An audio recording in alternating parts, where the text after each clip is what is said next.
Today you are going to witness the most legendary actresses of all time and the performances that made them eternal. From the immortal divas of Hollywood to the performers who broke every boundary, 10 women who transcended the screen, changing not only the history of cinema, but entire lives. Today on Cine Prime.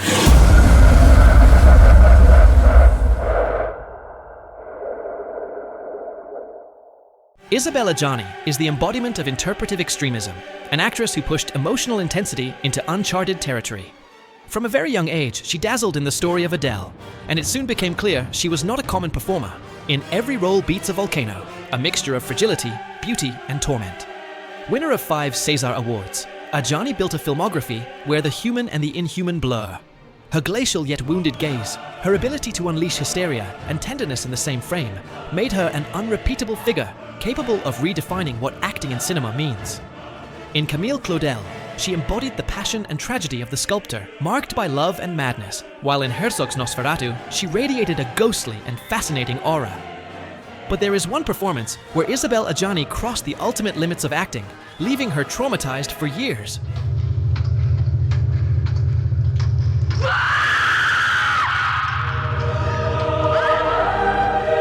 In Possession, Adjani took performance beyond the imaginable. Her role as Anna, trapped in a ruined marriage and a collapsing reality, is a brutal descent into hysteria, flesh, and the inhuman. The famous tunnel scene, in which she collapses in screams, convulsions, and fluids, is one of the most extreme ever filmed, pure catharsis on screen. Adjani is not acting. She is tearing herself apart, destroying herself before the camera. What she transmits is not just madness, but a cosmic, inexplicable pain. That absolute risk, that surrender without restraint, makes her work in Possession the most intense and disturbing performance in film history. If you want to see how far this role destroyed her life, I invite you to watch my video on 10 performances that destroyed the actor's life. Nastassja Kinski is one of the most hypnotic and mysterious faces European cinema ever gave us in the 1970s and 80s. Daughter of the unpredictable Klaus Kinski, she forged her own career marked by depth, melancholy, and an almost unreal beauty. From Polanski's muse to collaborator of Francis Ford Coppola, and above all, Wim Wenders, Kinski created characters charged with innocence and desire, fragility and magnetism. Her presence on screen was not only interpretive but emotional. She had the ability to turn every gesture into poetry and every silence into an open wound. In Cat People, Kinski embodies the eroticism and darkness of forbidden desire. I'm not like you! Yes, you are. In Tess, she plays a young woman destined for tragedy, with a depth, fragility, and force that disarms. But there was one performance where Nastassja Kinski stripped her soul bare, leaving one of the most human performances in history. He ran until the sun came up, and he couldn't run any further. In Paris, Texas, Nastassja Kinski reaches the peak of her art. Jane is the invisible heart of the film, a ghost living in Travis's memory and pain. Her late appearance in the Peep Show booth scene is one of the most intense moments in film history. Behind the one-way mirror, with restrained tears and a broken voice, she conveys everything she could never say. Guilt, longing, lost tenderness. Kinski doesn't need to scream or exaggerate. Her power lies in absolute fragility, in the way her face slowly collapses as she listens to Travis. That blend of sweetness and tragedy makes her performance an unforgettable portrait of broken love, of the impossibility of repairing what is already lost. Naomi Watts is one of the most intense and versatile actresses in cinema. Although her career took off late, with Mulholland Drive, she made it clear she had a talent capable of oscillating between the most delicate vulnerability and the most brutal despair. In Hollywood, she carved out her own place, avoiding conventional roles and constantly taking risks. Her face conveys a fragile humanity, but also the strength of a woman capable of enduring pain and transforming it into art. Watts does not look for artifice. She turns every emotion into truth. In 21 Grams, she plunges into the absolute devastation of grief with raw realism. Don't touch me! Get out of my house now! You make me sick! In Funny Games, under Haneke's direction, she embodies horror and impotence pushed to the limit.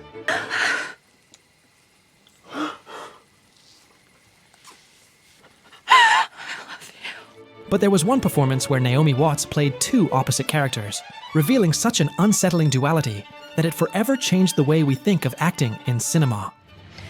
Fucking way, it's not gonna be! It's not easy for me! Diane! In Mulholland Drive, Naomi Watts delivers the performance that defined her career. As Betty, she begins with an almost unreal sweetness and naivety, only to later reveal devastating complexity. In the famous casting scene, she shifts from superficial kindness to a sexual, painful intensity that unsettles with its authenticity. Lynch makes her the axis of a dream, turning into a nightmare, and Watts responds with a range that spans the luminous and the darkest corners of the human soul.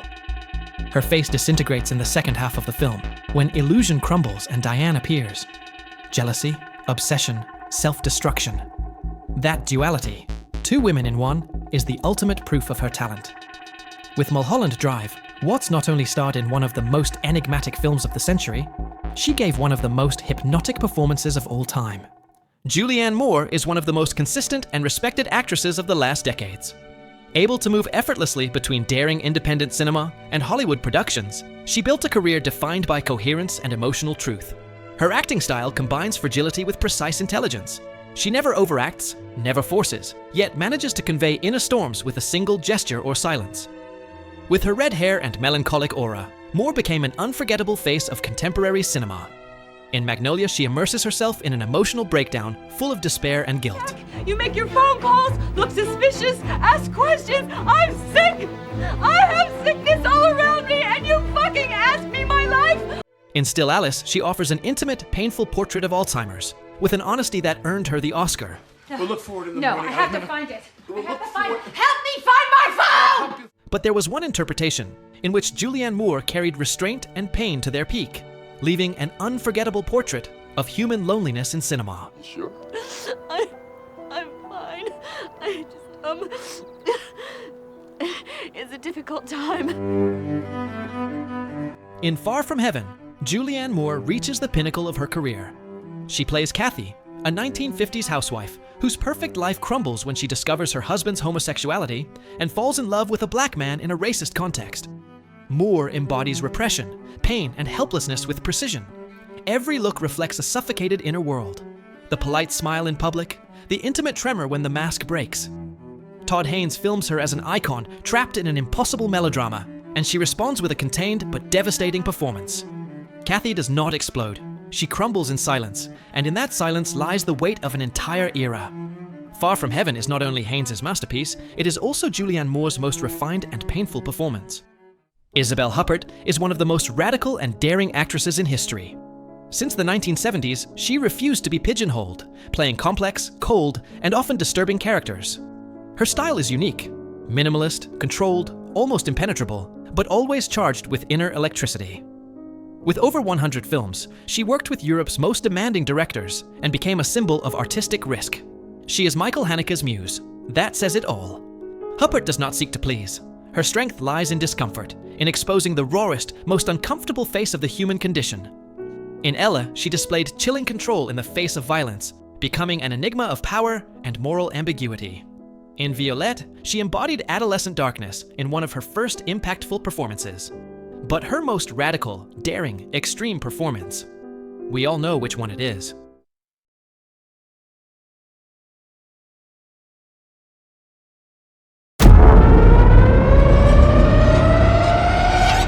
In The Piano Teacher, Isabelle Huppert delivers the most extreme and courageous interpretation of her career. As Erica Kohut, a rigid and disciplined piano teacher, trapped between a controlling mother and her own sexual perversions, Huppert embodies repression and self-destruction with chilling precision. Her distant gaze, tense body, and measured gestures convey a devastated inner world. Haneke creates a clinical and cruel environment, and Huppert surrenders without concessions, showing scenes of humiliation and desire that break every boundary. What impresses is not only her bravery, but her coherence. She never betrays, never exaggerates. Her Erica is coldness and pain, desire and damnation. With this performance, Huppert redefined the notion of risk in cinema, leaving one of the most disturbing and memorable psychological portraits of all time. Cate Blanchett is the most complete actress of our time. With an infinite range, she can transform into historical figures, queens, artists, or ordinary women devastated by life, always with surgical precision. Her piercing gaze and firm voice give her an aura of power. But what makes her unique is her ability to dismantle that force and show fragility at the same moment. She has worked with some of the most prestigious directors, and each appearance seems like a masterclass in versatility. In Elizabeth, she shines as a young queen caught between power and sacrifice. In The Aviator, she embodies Katharine Hepburn with such perfection that it won her an Oscar. Can't you eat ice cream from a bowl like everyone else in the world? And there was one performance where Cate Blanchett touched the very limit of self-destruction. Can we get the waiter, please? I think I need a drink. Waiter, this again. Right away, thank you. In Blue Jasmine, Blanchett offers one of the most impressive performances in recent cinema history. As Jasmine, a high society woman ruined after losing everything, she builds a devastating portrait of human fragility. Her acting oscillates between superficial sophistication and absolute emotional collapse. Every lost gaze, every trembling gesture reflects someone trapped between arrogance and inner ruin. Blanchett turns her monologues into modern tragedies, where denial and despair intertwine. Woody Allen gives her the space to fall apart on camera, and she uses every second to portray a devastating descent into loneliness and madness. Blue Jasmine not only earned her a second Oscar, it confirmed that few actresses have gone so far in portraying self-destruction. Ingrid Bergman is one of the eternal faces of cinema. From her arrival in Hollywood in the 1940s, she became an icon of purity, sensitivity, and inner strength. Her naturalistic style contrasted with the dramatism of the era, bringing emotional truth that made her unique. With her luminous gaze and disarming honesty, she could convey both tenderness and torment. Winner of 3 Oscars, she worked with directors like Hitchcock, Rossellini, and Ingmar Bergman, consolidating herself as one of the most influential and remembered actresses of all time. In Notorious, she showed magnetic vulnerability under Hitchcock's control, while in Casablanca, she became the very embodiment of impossible love, with a gaze already inscribed in eternity. But in one of her last performances, Ingrid Bergman showed the rawest truth of her life and art. Människor som du är livsfarliga. Ni borde spärras in och oskadliggöras. In Autumn Sonata, Ingrid Bergman gave perhaps the most intense, devastating performance of her career. Directed by Ingmar Bergman, she plays Charlotte, a celebrated pianist reunited with her daughter after years of absence. What follows is an emotional duel where every reproach and every silence cut like knives. Ingrid embodies the coldness, selfishness, and vulnerability of a mother confronting irreparable wounds of the past.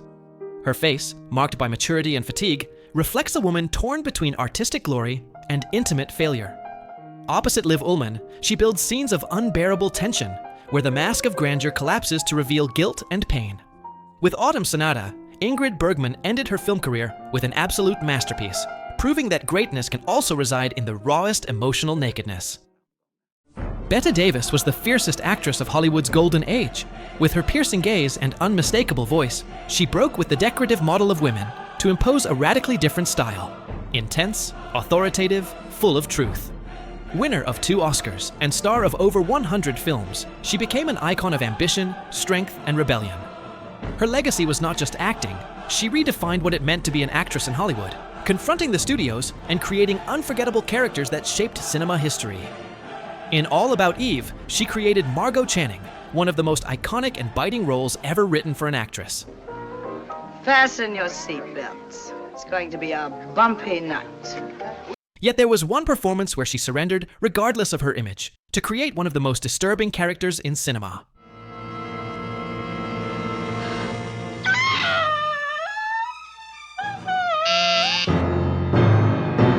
In Whatever Happened to Baby Jane, Bette Davis delivered the most extreme, terrifying performance of her career.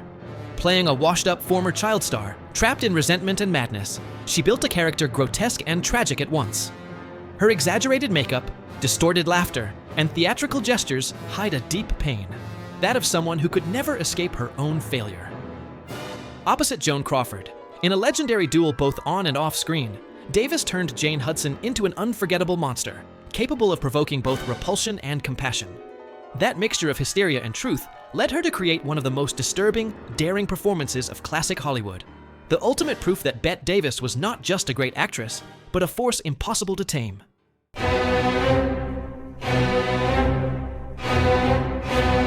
Katharine Hepburn was the most awarded actress in film history, with 4 Oscars and a career spanning more than 6 decades. Rebellious, intelligent, and charismatic, she defied Hollywood with her indomitable personality and an acting style that combined naturalness with overwhelming force. At a time when women were relegated to secondary roles, Hepburn established herself as the absolute protagonist, creating complex, witty, and strong characters. Her deep voice, firm gaze, and irony made her an icon that redefined the image of women on screen. In bringing up Baby, she shone in comedy, displaying a talent both agile and sophisticated. In the Philadelphia Story, she conquered with a unique mix of wit, class, and vulnerability. But there was one role where Katharine Hepburn deployed all her greatness, delivering one of the most powerful performances ever seen. No, you don't. I want to die. I'll hold you. Henry, I want to die. Eleanor, I want to die. let me hold you.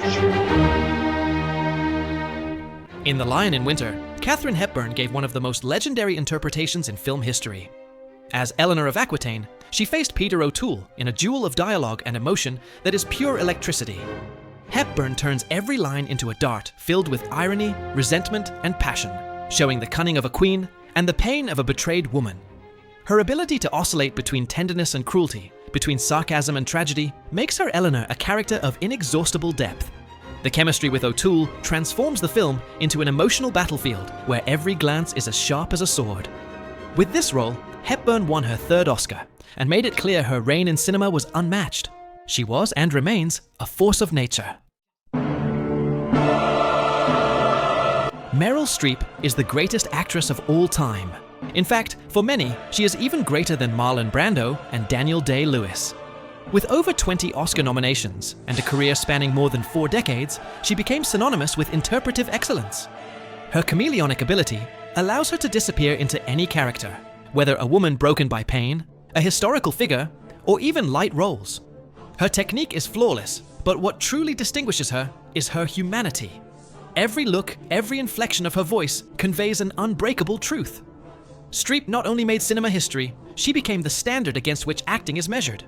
In Silkwood, she showed rawness and vulnerability in an unforgettable political and human role.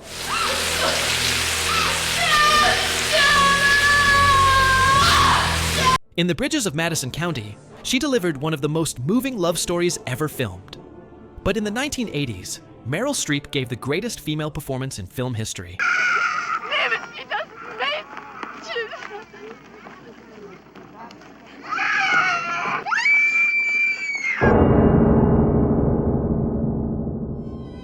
In Sophie's Choice, Meryl Streep reached a summit few actors have ever touched. Her portrayal of a Polish woman marked by war and guilt is a devastating portrait of human fragility. She learned 3 languages for the role, but that is not the most impressive part.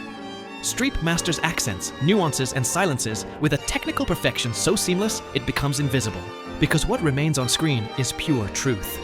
The decision scene, where she must choose between the lives of her children, is one of the most heartbreaking in cinema history. No artifice, only unbearable pain made flesh. But beyond that sequence, Sophie is a character full of tenderness, contradictions, and deep wounds.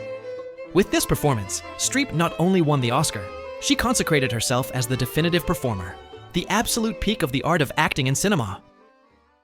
After watching this video, tell me, who would you say is my favorite actress? Was it too obvious? Don't forget to leave a comment, drop a like, and subscribe. See you very soon.